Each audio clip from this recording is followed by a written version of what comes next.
Tiger बिगर नको, आपलं साधा माणूस असलेलं बरं. कधी शिकारी येऊन शिकार करून जाईल कळणार नाही. अनेक भाषणं झाले. खर तर या ठिकाणी सर्वप्रथम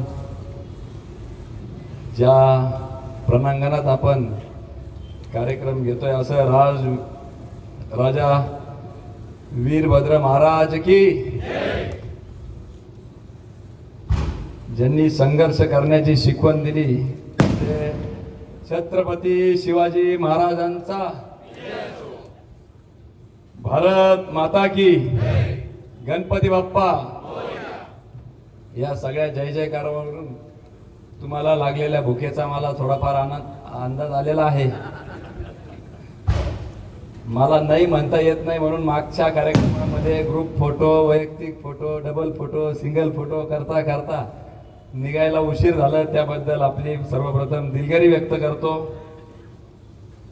ज्या भूमीत क्रांतिकारणी निर्णय झाले असे राजा वीरभद्रांना नमन करतो. मगाशी म्हटल्याप्रमाणे ज्यांनी अन्यायाविरुद्ध आवाज उठवण्याची संबंध राष्ट्राला प्रेरणा दिली अशा राजा शिवछत्रपतींना अभिवादन करतो. सर्वच महापुरुषांना या निमित्ताने अभिवादन करतो.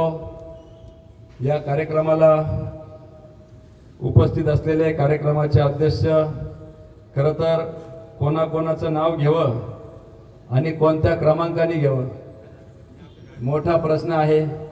त्याच्यामुळं सगळे तोलामोलाचे व्यासपीठ अध्यक्षांचं नाव घेणं क्रमपात्र आहे. रामचंद्र बोटे पाटील आणि आपल्या सगळ्यांचे ज्येष्ठ मार्गदर्शक गंगाधर नाना या दोघांचंच नाव घेतो आणि सगळं मान्यवर उपस्थित असलेले ज्यांच्यामुळं खरं तर आपण माझ्यावर प्रेम केलं. पोरगा काळा आहे का गोरा आहे माहीत नसताना देखील कोल्हे साहेबाचा नातू आहे एवढंच फक्त पाहिलं आणि माझ्यावर विश्वास दाखवला. ज्यांच्यामुळं या ठिकाणी मला हा मान सन्मान मिळाला असे स्वर्गीय कोल्हे साहेबांना अभिवादन करतो. उपस्थित पुन्हा एकदा श्री गणेश परिसराच्या कानाकोपऱ्यातून आलेले सर्वच हितचिंतकांचे आभार व्यक्त करतो. ज्यांनी हा सत्कार आयोजित केला असे श्री गणेश परिसरातील सर्वच मान्यवरांचे मनपूर्वक आभार व्यक्त करतो. खऱ्या अर्थाने त्या ठिकाणी सत्कार म्हणून श्री गणेश परिसर लिहिलेला आहे. धनुभाऊ आयोजकांची दुरुस्ती करतो. त्याच्यामध्ये स्वाभिमानी श्री गणेश परिसर असा उल्लेख आपण केला पाहिजे. कारण की या भागातील जनता जवळून पाहण्याचा योग मला गेल्या काही वर्षांमध्ये आला. अतिशय अन्यायाविरुद्ध आवाज उठवणारी जनता आहे. मला आजही आठवतं ज्यावेळेस कुंतंबाकरांनी माझी गाडी अडवली आणि आपण श्री गणेश सहकारी साखर कारखान्यामध्ये लक्ष घालावं आणि याचा मापदंड एकच होता की कोल्हे साहेबांचा नातू आहे म्हणून आम्हाला अपेक्षा आहे की जसं साहेबांनी कारखान्यात लक्ष घातलं तसं तुम्ही लक्ष घाला अशी सगळ्यांनी अपेक्षा व्यक्त केली. आणि त्यावेळेस कुठलीही राजकीय किंमत मोजावी लागल किंवा याचा विचार न करता आपल्याकडून जर लोकांची अपेक्षा आहे, प्रत्येकाला आलंय तर त्याला जाणं आहे. आयुष्यामध्ये मी नेहमी सांगायचो, शालेय जीवनानंतर कॉलेज जीवन संपल्यानंतर अनेक आमचे सहकारी बोलायचे की आता पुढं कसं होईल, नोकरी मिळेल का नाही, नोकरी मिळाली नाही तर छोकरी मिळेल का नाही. हे दोन मूलभूत एका युवकाच्या आयुष्यात प्रश्न असतात. आणि मी ज्यावेळेस त्यांच्यामध्ये बसायचो मला लक्षात आलं हे दोन्ही प्रश्न आपल्या समोर सुदैवाने आई वडिलांच्या पुण्यामुळे आपल्या समोर नाही, आपल्या देवाच्या कृपेने आई वडिलांच्या आशीर्वादाने सगळं काही सुस्थितीत आहे. त्याच्यामुळे नोकरी करण्याची आवश्यकता नाही आणि स्वाभाविकदृष्ट्या छोकरी देखील आपल्याला मिळेल अशी मला खात्री होती. त्याच्यामुळे दोन्ही प्रश्न नसल्यावर प्रश्न पडला मग आपण आयुष्यात करायचं काय. मग ज्यावेळेस हळूहळू कोल्हे साहेबांबरोबर सहवास लाभला, सकाळी उठलेले दादा उशिरा यायचे आणि लक्षात आलं की अनेक लोकांचा प्रश्न सोडवणं याच्यातच आपलं समाधान आहे. अनेक प्रश्नांची उत्तरं शोधणं, त्याच्यातून आपण स्वहितापेक्षा समाजहिताचे कार्य करावे, ही एक मनाची गाठ बांधली. अर्थात ते संस्कार लहानपणापासूनच घरच्याकडून मिळालेले असल्यामुळे कॉलेज जीवनामध्ये GS म्हणून देखील अनेक विद्यार्थ्यांचे प्रश्न सोडवण्याचा मानस माझा असायचा आणि ते सोडवले देखील. एक जबाबदारी आहे, आपलं कर्तव्य समजून या गोष्टीकडे बघितलं आणि कुठल्याही राजकीय परिणामांचा विचार न करता श्री गणेश कारखान्याच्या निवडणुकीमध्ये उतरण्याचा निर्णय त्या ठिकाणी घेतला. अनेक घडामोडी घडल्या, याच ठिकाणी आपल्याला सभा न घेण्याचा परवानगी आपल्याला नाकारण्यात आली. कुठलीही दुसरी सभा नसताना त्या ठिकाणी आपल्याला या ठिकाणी सभा घेऊ दिली नाही. मला अनेक सत्कारांपैकी खरं तर आज या ठिकाणी होणाऱ्या सत्काराचा विशेष आनंद मला या ठिकाणी होतो आहे. गेले आमदारकीनंतर अनेक सत्कार त्या ठिकाणी घेतले. कोपरगाव मध्ये ऐतिहासिक अशी 6-7 तास आमची मिरवणूक चालली.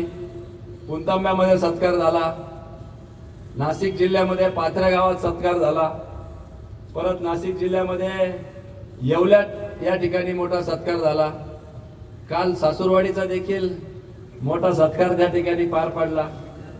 तोही विशेष होता. मला वाटत नाही कुठल्या जावयाचा आमदार झाल्यानंतर एवढा मोठा सत्कार एखाद्या गावाने केला असेल. त्या धोंड्याचा महिना होता. आमरसाचा आग्रह तर विचारूच नका. रात्री 3 वाजले यायला. आता इकडे येत असताना आत्ममालिक सारख्या जागतिक पातळीवरच धार्मिक आध्यात्मिक केंद्रामध्ये त्यांच्या वतीने होणारा सत्कार विशेष होता. कारण की संत महंत विशेषतः राजकीय लोकांच्या किंवा राजकारणामध्ये पडत नाही, म्हणून तोही सत्कार विशेष होता. परंतु या सगळ्या सत्कारांपेक्षा आपला सत्कार एकदम विशेष आहे असं मला स्वतःला या ठिकाणी वाटतं. कारण की एक वेगळा करंट या ठिकाणी जाणवतो. करंट म्हणलं म्हणजे एक वेगळं प्रेम.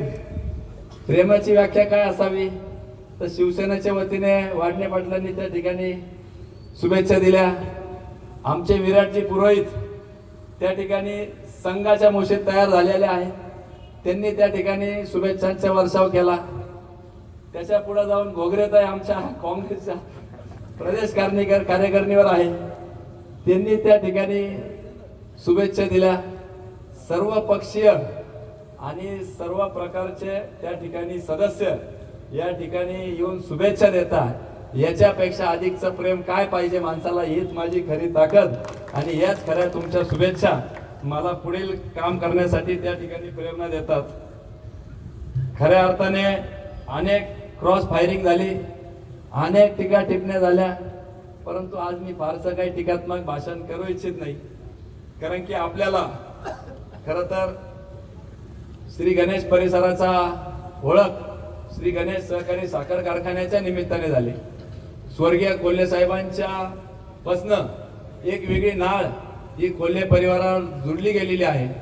अनेक दाखले अनेकांना बोलायचं होतं, अनेक इतिहासाचे दाखले रोज भेटलं तर मला कोणी सांगत असतं. एक वेगळी ऊर्जा, एक वेगळं प्रेम या परिसरातील लोकांनी नेहमीच त्या ठिकाणी माझ्यासारख्या कार्यकर्त्यावर केलेलं आहे. आणि म्हणूनच त्या ठिकाणी आमच्या सगळ्या सहकारी संचालक मंडळाच्या वतीने आम्ही सातत्याने आमचा प्रामाणिक हाच प्रयत्न राहिलेला आहे की आपल्याला कसं ह्या परिसरामध्ये जास्तीचं काम करता येईल. या परिसराच्या विजयासाठी अनेक लोक या ठिकाणी खस्त्या खाल्ल्या. एकच अपेक्षा होती. काल परवा देखील ज्यावेळेस मिरवणूक निघाली, 7-8 तास मिरवणूक चालली. मी नजर फिरवायचो. आमच्या 18 वर्षाच्या युवकापासनं ते 80 वर्षाच्या ज्येष्ठांपर्यंत सगळ्यांनी मनसोक्त त्या मिरवणुकीचा आनंद घेतला. परंतु अनेकदा मी नजर फिरवल्यावर लक्षात यायचं की अनेक लोक, हजारो लोक त्या ठिकाणी आनंद घेत होते मिरवणुकीचे, पण अनेक लोक मला ज्ञात होतं की हे एकदाही आपल्याकडे काम घेऊन येणार नाहीये. परंतु यांना एकच आनंद झाला की हा कोल्हे साहेबांचा छावा त्या ठिकाणी पुन्हा आपल्या न्याय हक्कासाठी लढाईसाठी सज्ज झालेला आहे, त्याला अधिकार प्राप्त झालेला आहे. एक चांगला युवक, चांगला पोरगा त्या ठिकाणी सत्तेत गेलेला आहे. इथून माग आपण त्या ठिकाणी सत्ताधारी पक्षात जरी होतो परंतु सत्तेत नव्हतो.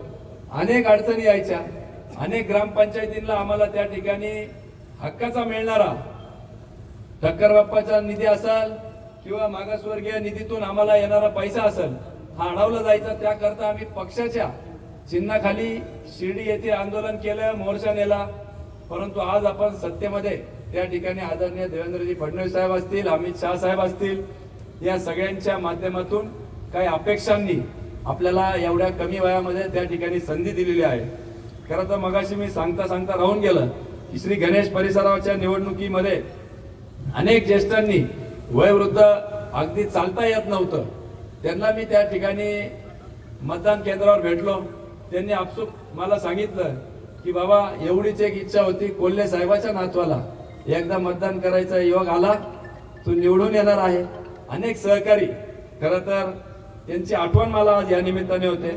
त्यामध्ये स्वर्गीय भागवतरावजी सोळके पाटील असतील, स्वर्गीय अशोकरावजी दंडवते साहेब असतील, आमचे स्नेही मार्गदर्शक स्वर्गीय सीतारामजी गाडेकर साहेब असतील, स्वर्गीय दिलीपरावजी सातव असतील, स्वर्गीय रामदासजी रहाणे असतील, असे अनेक सहकारी कोल्हे साहेबांच्या त्यावेळेस माझ्या पाठीशी उभे राहिले आणि एक अपेक्षाने उभे राहिले की हा पोरगा यांच्या सगळ्या सहकाऱ्यांबरोबर, संचालक मंडळाबरोबर, थोरात साहेबांबरोबर, सर्वांबरोबर मिळून श्री गणेश सहकारी साखर कारखाना व्यवस्थितरित्या चालवतील आणि या परिसराचा कायापालट करतील. खरं तर बाकी दुसरा कुठलाही राजकीय स्वार्थ या ठिकाणी न ठेवता आम्ही फक्त कारखाना आणि काम देणं ही चालली पाहिजे या दृष्टिकोनातून आपण त्या ठिकाणी काम करतोय. पहिल्याच वर्षी आपण त्या ठिकाणी 3,000 पेक्षा अधिकचा भाव दिला. त्यामध्ये जवळपास शेतकऱ्यांना 60 कोटी रुपयापर्यंत पेमेंट केलं. दुसऱ्या वर्षी देखील तेवढाच आपण भाव दिला. या वर्षी देखील तेवढाच भाव देण्याचा आपला मानस आहे. काही अंशी पेमेंट झालेला आहे. आतापर्यंत जवळपास 177हून अधिक कोटी रुपये आपण या मागील 3 सीझन मध्ये दिलं. त्या माध्यमातून निश्चितपणाने या परिसराच्या बाजारपेठ असेल, शेतकरी असेल किंवा कर्मचारी असेल, कर्मचाऱ्यांचे जवळपास 90 नंतर जे थकलेले आणि रेग्युलर सगळे पेमेंट मिळून 10-15 कोटीच्या वर आतापर्यंत आपण ते पेमेंट केलं. अनेक अडचणी निर्माण होत आहे. काम देवटणूक टिकावी म्हणून भोगरेताईंनी त्या ठिकाणी इच्छा व्यक्त केली. खरं तर श्री गणेश कारखान्याच्या निवडणुकीमध्ये देखील त्यांनी मोठी भूमिका त्या ठिकाणी बजावली होती आणि त्यांची देखील माफक अपेक्षा एवढीच होती. ते उत्कृष्ट शेतकरी आहे, प्रगतशील शेतकरी आहे, शेतकरी हितासाठी कायम भांडत राहिलेले आहे आणि त्यांची मागणी स्वाभाविक आहे. ताईंनी आपल्याला सांगितलं ते खरं आहे. खरं तर सहकारामध्ये राजकारण, निवडणुका संपल्या की राजकारण संपत असतं, परंतु दुर्दैवाने आपल्या गणेश कारखान्याच्या बाबतीत तसं झालेलं दिसत नाही. चेअरमन साहेब सुधीरजी लहारे इथं उपस्थित आहे. त्यांना जर बोलायची संधी दिली असती तर त्यांनी निश्चितपणाने विस्तृतपणाने याच्यावर भाष्य केलं असतं, कारण की ते रोज त्याचा पाठपुरावा घेत आहे. हायकोर्टामध्ये आपल्या बाजूने निर्णय लागला, निकाल लागला. आपल्याला वाटलं आपण मोकळे झालो, परंतु आपल्याला माहित नव्हतं की काही गणेश विरोधी लोक त्या ठिकाणी साखर आयुक्तांची एक ऑर्डर घेतली आणि त्या ऑर्डरच्या आधारित सुप्रीम कोर्टामध्ये गेले आणि आपल्याला मिळालेल्या 40 कोटी रुपये कर्जावर त्या ठिकाणी स्थगिती आणली.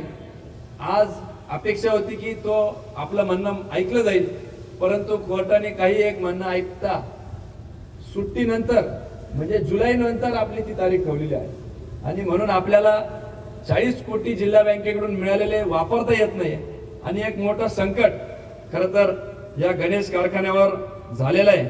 आजही अडथळे निर्माण होत आहे, परंतु दुर्दैव आहे की या सहकार्याच्या भूमीमध्ये अशा पद्धतीचं वागणूक किंवा अशा पद्धतीचं राजकारण या ठिकाणी चालू आहे. खरं तर आपले गणेश विरोधी लोकांना मी सांगू इच्छितो की माझी नम्रपणे विनंती राहील की आपल्याच परिसरातली ही काम देणं आहे. 2-3 वर्षानंतर पुन्हा निवडणुका येणार आहे. तुम्ही रितसर लोकशाही मार्गाने सभासदांपर्यंत जा, तुमचे मत ठेवा. आणि या निवडणुकीमध्ये उभे राहा, परंतु अशा पद्धतीने अडथळे आणून आमच्या या शेतकऱ्यांची कामधेनू कुठेतरी अडचणीत आणू नका, ही जाहीररित्या या भद्र महाराजांच्या प्रणांगणातून मी त्यांना करू इच्छितो. आणि नाहीच ऐकलं तर मूळ स्वभाव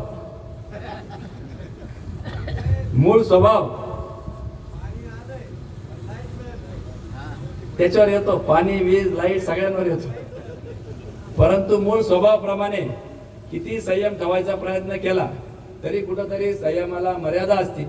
स्वतःच्या स्वार्थासाठी नाही, आमचं काही कोणाशी बांधावरून भांडण नाही, परंतु संस्थेसाठी, संस्था हितासाठी वेळ प्रसंगी रस्त्यावर उतरायची वेळ आली तरी त्या ठिकाणी तुमच्या बरोबर मी त्या ठिकाणी उतरल आणि अशा प्रवृत्तींविरुद्ध आवाज उठवण्याचं काम मी या ठिकाणी करेल. खरं तर मीडियाचे बांधव देखील मोठ्या प्रमाणात या ठिकाणी आले, अनेक जाहीर सभा झाल्या, अनेक सत्कार झाले, परंतु राहत्यात म्हटलं की तुमची विशेष उपस्थिती राहते. फक्त स्टेजवरच फोकस करा, नाही तर सगळे घेतले का परत अडचणी सगळ्यांना. ते म्हटलं त्याचे चारी सुटले नाही, एखाद्याची डीपी हाफ झाली, परत तेच बेकबे. परंतु मी कॅमेऱ्यात दिसले तरी अडचण. परंतु मी या ठिकाणी सगळ्या विरोधकांना सांगू इच्छितो, आपण सर्वजण आपण जेव्हा शपथ घेतो तेव्हा कुठलाही पक्षपातपणा न करता सर्वसामान्यांच्या तळागाळातल्या प्रश्नांसाठी त्या ठिकाणी आपल्याला संधी मिळालेली असते. आपण त्याच पद्धतीने काम करावं हीच या निमित्ताने विरोधकांना मी विनंती करतो. आणि नाहीच झालं तर त्यांना एवढंच सांगू इच्छितो की जब भी मैं घायल होता हूं तब मैं घातक होता हूं, एवढंच त्यांनी या निमित्ताने लक्षात ठेवावं. मी सकारात्मक राजकारण करणारा एक कार्यकर्ता आहे, आपली रेस मोठी करणारा कार्यकर्ता आहे. दुसऱ्यांची रेस पुसण्यापेक्षा आपण आपली रेस कशी वाढल त्या पद्धतीने काम करणारा एक कार्यकर्ता आहे. अनेक प्रश्न आपल्याला भविष्यामध्ये सामोरे जायचंय याची मला कल्पना आहे. श्री गणेश कारखाना एक भाग आहे, परंतु त्याचबरोबर अनेक अपेक्षा उंचवलेल्या आहेत. हा सत्काराचा जरी फेटा असला, हा सन्मानाचा जरी फेटा असला तरी हा माझ्या जबाबदारीचा जाणीव करून देणारा हा फेटा आहे याची मला पूर्ण कल्पना आहे. त्याच्यामुळं पक्ष नेतृत्व असेल, आदरणीय देवेंद्रजी असतील, देशाचे नेते अमितभाई शहा साहेब असतील, आदरणीय पंतप्रधान नरेंद्रजी मोदी साहेब असतील, ही सर्व मंडळी या ठिकाणी आटोनात हा देशाला एक आर्थिक महासत्ता बनवण्याच्या दृष्टिकोनातून कामकाज करता आहे. आपल्याला ज्ञात आहे प्रत्येक गोष्टी ज्या घडतात काही चांगल्यासाठी घडतात. आपणही आपल्या वेळ प्रसंगी सगळ्या निवडणुकांमध्ये माझ्या पाठीशी भक्कमपणे उभे राहिलेले होते. मध्यंतरी एक निवडणूक आपण लढवली होती, 5 जिल्ह्यांपर्यंत 54 तालुक्यात आपले मतदार होते, त्यांच्यापर्यंत जाण्याचा आपण आटोनात प्रयत्न केला.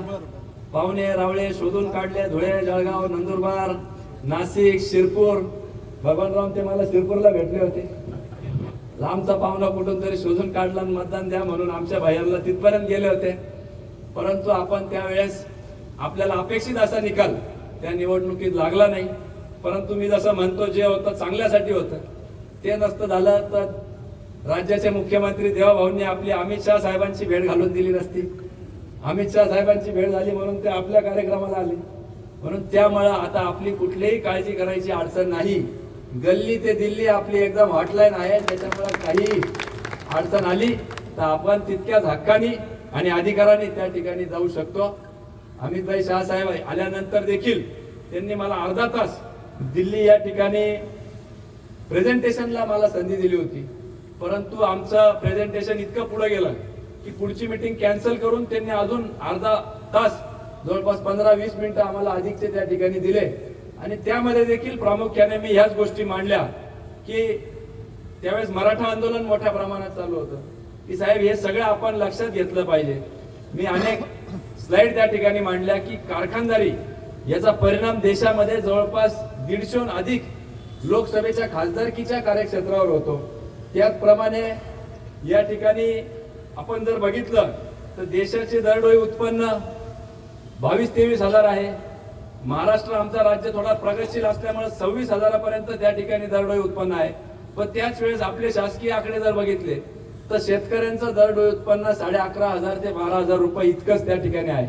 म्हणजे महिन्याला 12,000 रुपये आमच्या शेतकऱ्याच्या हातात येतात. दिवसाला 400-500 रुपये सुद्धा त्याच्या घरामध्ये त्या ठिकाणी येत नाही.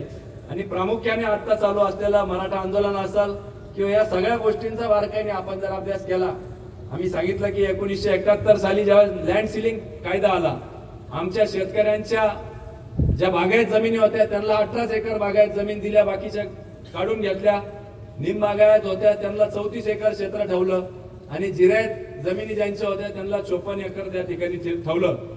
71 ते 2026 मध्ये आपण आहे, जवळपास 50-55 वर्ष उलटून गेलेले आहे.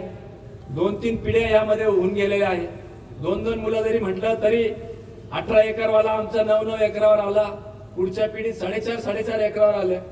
अल्पभूधारक शेतकऱ्यांची संख्या जर आज आपण महाराष्ट्रामध्ये बघितली तर 70 ते 80% शेतकरी हे आमचे अल्पभूधारक झालेले आहे. त्याच्यामुळं किती मेहनत घेतली तरी त्याच्यामध्ये त्यांना उत्पन्न मिळणं थोडंसं अवघड आहे.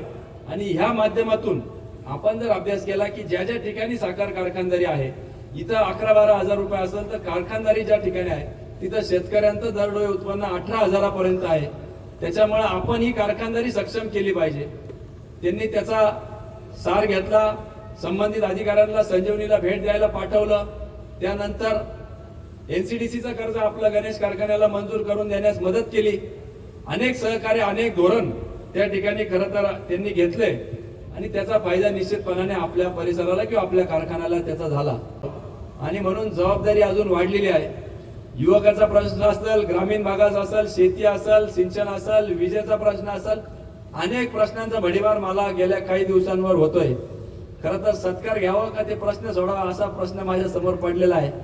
आणि मोठमोठे लोकांकडून मोठमोठे आपले प्रश्न सोडवण्याची अपेक्षा लोकांनी व्यक्त केलेली आहे, ती स्वाभाविक आहे. मगाशी अनेक वक्त्यांनी सांगितल्याप्रमाणे प्रत्येकाला वाटतो की हा माणूस कामाचा आहे, हा मित्र हक्काचा आहे. म्हणून निश्चितपणाने मी तुम्हाला ती खात्री देतो, हा हक्काचा माणूस तुमचा आमदार झालेला आहे. तुम्ही हक्काने माझा हात पकडून कोणतंही काम असेल तर अर्ध्या रात्री मला सांगा, ते काम करण्याची क्षमता आणि जमत मी त्या ठिकाणी ठेवतो. मगाशी म्हटल्याप्रमाणे अनेक भाषणांमध्ये मी सांगितलं, आमदार रूपी जरी 7-12 हा मला मिळाला असेल, तो बिल्ला आदरणीय मुख्यमंत्र्यांनीच माझ्या छातीवर लावलेला आहे. त्याच्यामुळे काळजी करायचं काही काम नाही. परंतु आमदार रूपी हा 7-12 जरी मला मिळालेला असला तरी त्याच्या पोट हिस्स्यामध्ये आणि इतर हक्कामध्ये तुम्ही सगळेजण आहात. त्याच्यामुळे काळजी करायचं काही काम नाही.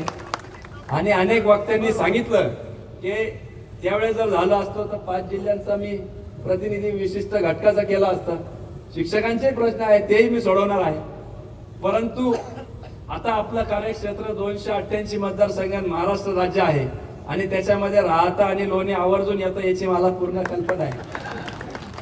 त्याच्यामुळे कुठेही असं मी म्हणत नाही, प्रत्येक जण आपापल्या परीने राज्य करते, त्या ठिकाणी काम करत असेल ना, वेळ प्रसंग पडला तर आपल्याला कुठलाही कमीपणा नाही. पालकमंत्री म्हणून आदरणीय राधाकृष्ण विखे पाटलांकडे आपली जायची तयारी आहे. परंतु जाणीवपूर्वक त्या ठिकाणी जर कोणावर त्या ठिकाणी अडचण आली, कोणाला आडी अडचण आली तर निश्चितपणाने खंबीरपणाने आपल्या मागं भक्कमपणे आपला भाऊ म्हणून, मुलगा म्हणून, आपला सहकारी म्हणून त्या ठिकाणी उभं राहण्याची जाणत त्या ठिकाणी मी ठेवतो. एवढंच या निमित्ताने आपल्याला ठामपणाने मी सांगू इच्छितो. बोलण्यासारख्या खूप काही गोष्टी आहे. आपल्याला जेवणाची आहे ना, त्याच्यामुळं या ठिकाणी जेवणाची देखील व्यवस्था केलेली आहे. मला कल्पना आहे आपल्याला सिद्ध संकल्पला जेवणाची व्यवस्था आपण सर्व केलेली आहे. बरं, मी पण तिकडे येतो, मग सत्कार इथं घ्यायचे तिथं घेऊन राहिलेले. बरं, त्याचप्रमाणे धनुभाऊ गाडेकर आहे. सगळ्यांनीच या ठिकाणी मोठी मेहनत घेतलेली आहे. ज्यांनी ज्यांनी या कार्यक्रमासाठी मेहनत केली त्यांच्यासाठी एकदा जोरदार आपण टाळ्या वाजवाव्यात. युवकांच्या प्रश्नांची मला जाणीव आहे. अनेक युवकांनी मला मेसेज टाकलेले आहे. बेरोजगारीचा प्रश्न आपल्याला भेडसावतो आहे. आता काल परवा आपल्या MIDC मध्ये जे उद्घाटन झालं त्या MIDC साठी आम्ही 10,000 युवकांच्या सह्या घेऊन मंत्री महोदयांना निवेदन दिलेलं होतं आणि त्यामुळेच ती MIDC झालेली आहे. 22 तारखेला जून महिन्यामध्ये पावसाळी अधिवेशन चालू होतंय. पावसाळी अधिवेशनाला प्रश्न माझ्याकडून आमदार म्हणून मागवले गेलेले आहे. मी या व्यासपीठाच्या माध्यमातून व्यासपीठावरील आणि समोरील सगळ्या लोकांना आवाहन करतो की आपले प्रश्न जर असतील, धोरणात्मक काही निर्णय घेण्याच्या बाबी असतील तर निसंकोचपणे तुम्ही मला माझ्यापर्यंत पोहोचवा. मी आपल्या वतीने ते सभागृहामध्ये त्या ठिकाणी मांडल. सगळेच प्रश्न काही सभागृहाच्या पटलावर चर्चेला येणार नाही, परंतु त्याचं उत्तर शासकीय अधिकाऱ्यांकडून निश्चितपणाने आपल्याला त्या ठिकाणी मिळेल आणि आपल्यापर्यंत पोहोच करण्याचं काम माझ्या यंत्रणेच्या माध्यमातून मी करल. पश्चिमेचं पाणी पूर्वेकडे वळवण्याचा कोल्हे साहेबांचा मानस होता. आदरणीय बिपिनदादा असतील, आदरणीय कोल्हेताई असतील, यांनी अथक प्रयत्न करून त्या चळवळीला बळकटी दिली. ती देखील स्वप्न पूर्ण आपल्याला सगळ्यांना मिळून करायचं. निळवंड्याचे लोक या ठिकाणी उभे आहेत, त्यांचं नाव नाही घेतलं तर सत्कार करताना पुन्हा ते म्हणतील भया निळवंड्याचा प्रश्न तुम्ही मांडला नाही. पोटचाऱ्या असतील, अनेक प्रश्न त्या ठिकाणी निळवंड्याचे देखील आहे, ते देखील हक्काने त्या ठिकाणी आपण माझ्यापर्यंत पोहोचवा. सभागृहात तुमचा प्रतिनिधी म्हणून ते निळवंड्याचे प्रश्न मी आवर्जून त्या ठिकाणी मांडवल. सगळेच प्रश्न घेऊन त्या ठिकाणी मी या अधिवेशनामध्ये सामोरं जाईल. एवढेच आपल्याला या निमित्ताने ग्वाही देतो. आपण मोठ्या संख्येने या ठिकाणी उपस्थित झाला, आपल्या सगळ्यांचं आभार व्यक्त करतो. 2 ओळीत बोलतो आणि माझं मनोगत थांबवतो. लहरों को साहिल की दरकार नहीं होती है, लहरों को साहिल की दरकार नहीं होती है, हौसला बुलंद हो तो कोई दीवार नहीं होती है. जलते हुए चिराग ने आंधियों से कहा, उजाला देने वालों की कभी हार नहीं होती है, उजाला देने वालों की कभी हार नहीं होती है. खूप खूप धन्यवाद. धन्यवाद.